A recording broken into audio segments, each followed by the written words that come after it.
আসসালামু আলাইকুম ওরহমাতুল্লাহ। আমরা সবাই আমাদের প্রয়োজনের সময় বিপদের মুহূর্তে কিংবা মনের গভীর আকুতি নিয়ে মহান আল্লাহ রাব্বুল আলামিনের দরবারে হাত তুলি। আমরা কাঁদি, আমরা চাই, আমরা ভরসা করি। কিন্তু কখনো কি আপনার মনে এই প্রশ্ন জেগেছে যে আল্লাহ কি আমার দোয়া শুনছেন? তিনি কি আমার উপর রাজি আছেন? আমার চাওয়াটা কি তার কাছে পৌঁছাচ্ছে? অনেক সময় দোয়া কবুল হতে দেরি হলে আমরা হতাশ হয়ে পড়ি, ভাবতে থাকি হয়তো আমার দোয়ায় কোনো ভুল হচ্ছে। কিন্তু আপনি কি জানেন, আল্লাহ যখন আপনার দোয়ায় রাজি থাকেন বা আপনার দোয়া কবুল করতে থাকেন, তখন তিনি কিছু সুন্দর নিশানি বা চিহ্ন প্রকাশ করেন। আজকের এই ভিডিওতে আমরা এমনই 3টি গুরুত্বপূর্ণ নিশানি নিয়ে কথা বলবো, যা দেখে আপনি বুঝতে পারবেন যে ইনশাআল্লাহ আপনার দোয়া কবুলের পথে রয়েছে এবং আল্লাহ আপনার প্রতি সন্তুষ্ট। তাই ভিডিওটি শেষ পর্যন্ত মনোযোগ দিয়ে দেখুন। প্রথম নিশানি, মনের মধ্যে প্রশান্তি আসা। আল্লাহ আপনার দোয়ায় রাজি থাকলে প্রথম এবং সবচেয়ে স্পষ্ট যে নিশানিটি আপনি অনুভব করবেন তা হল আপনার মনের মধ্যে এক অদ্ভুত প্রশান্তি নেমে আসা। একটু ভেবে দেখুন, আপনি হয়তো কোনো একটি বড় সমস্যা নিয়ে খুব চিন্তিত ছিলেন, স্লিপলেস নাইট কাটাচ্ছিলেন। এরপর আপনি গভীর রাতে উঠে তাহাজ্জুদ পড়লেন অথবা অত্যন্ত আকুতি নিয়ে আল্লাহর কাছে দোয়া করলেন। দোয়া শেষ করার পর দেখবেন আপনার সেই ভারী মনটা একদম হালকা হয়ে গেছে। সমস্যাটা হয়তো তখনও সমাধান হয়নি, কিন্তু আপনার ভেতরে একটি অদ্ভুত শান্তি কাজ করছে। আপনার মনে হচ্ছে যাই হোক না কেন আল্লাহ আমার সাথে আছেন, তিনি আমার জন্য যা করবেন সেটাই সেরা হবে।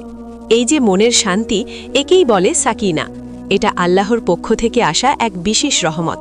এটা এই কথারই প্রমাণ যে আল্লাহ আপনার আকুতি শুনেছেন এবং তিনি আপনাকে তার উপর ভরসা করার প্রতিদান দিচ্ছেন। পবিত্র কোরআনে আল্লাহ বলেন, যারা ঈমান আনে এবং আল্লাহর স্মরণে যাদের অন্তর প্রশান্ত হয়, জেনে রাখো আল্লাহর স্মরণেই অন্তরসমূহ প্রশান্ত হয়। সূরা আর-রাদ আয়াত 28। সুতরাং দোয়া করার পর যদি আপনার মন থেকে অস্থিরতা দূর হয়ে যায় এবং আল্লাহর প্রতি ভরসা আরও বেড়ে যায়, তবে বুঝবেন এটা আপনার দোয়া কবুল হওয়ার একটি শক্তিশালী পূর্বাভাস। দ্বিতীয় নিশানি, ভালো কাজ করার সুযোগ বেড়ে যাওয়া। দ্বিতীয় নিশানিটি আরও গভীর এবং সুন্দর। সেটি হলো দোয়া করার পর আপনার ভালো কাজ করার ইচ্ছা ও সুযোগ দুটোই বেড়ে যাওয়া।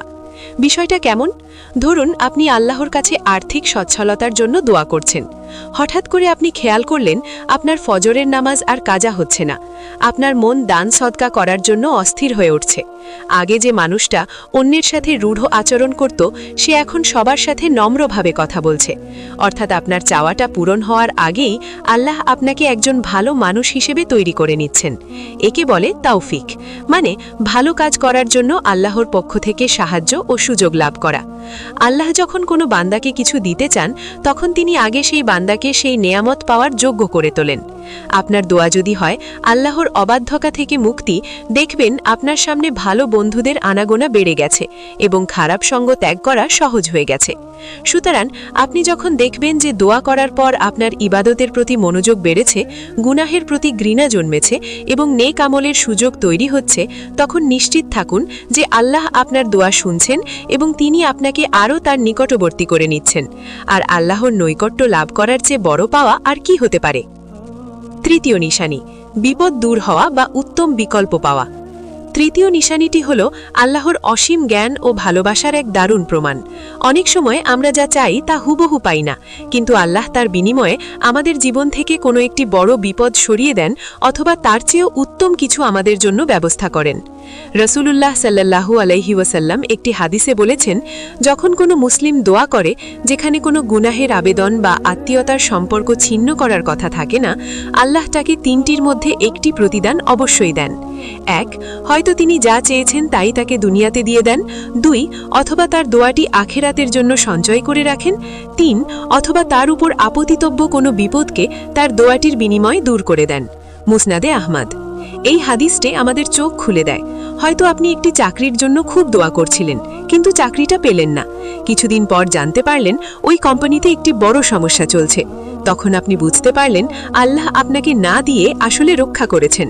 অথবা আপনি যা চেয়েছেন তা না পেলেও দেখবেন অন্য কোনো দিক থেকে আপনার জীবনে অনেক বড় রহমত এসেছে যা আপনি কল্পনাও করেননি।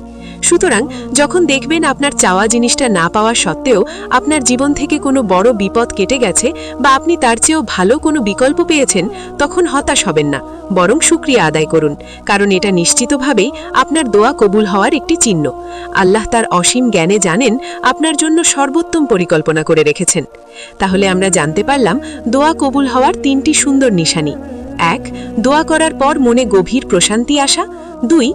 ভালো কাজের প্রতি আগ্রহ ও সুযোগ বেড়ে যাওয়া। এবং 3. যা চেয়েছি তা না পেলেও তার বিনিময়ে বিপদ দূর হওয়া বা আরও উত্তম কিছু পাওয়া। সবসময় মনে রাখবেন, দোয়া হলো মুমিনের হাতিয়ার। আল্লাহ কখনো তার বান্দার দোয়াকে ফিরিয়ে দেন না। হয়তো তিনি সেভাবেই দেন যেভাবে আমরা চাই, অথবা তিনি সেভাবেই দেন যেভাবে আমাদের মঙ্গলজনক। আমাদের কাজ হলো শুধু ধৈর্য ও বিশ্বাসের সাথে চেয়ে যাওয়া। কখনো নিরাশ হবেন না। আপনার প্রতিটি চোখের পানি, আপনার প্রতিটি আকুতি তার কাছে অনেক দামি। দোয়া করতে থাকুন, বিশ্বাস রাখুন, আল্লাহ আপনার জন্য সর্বোত্তম পরিকল্পনা করে রেখেছেন।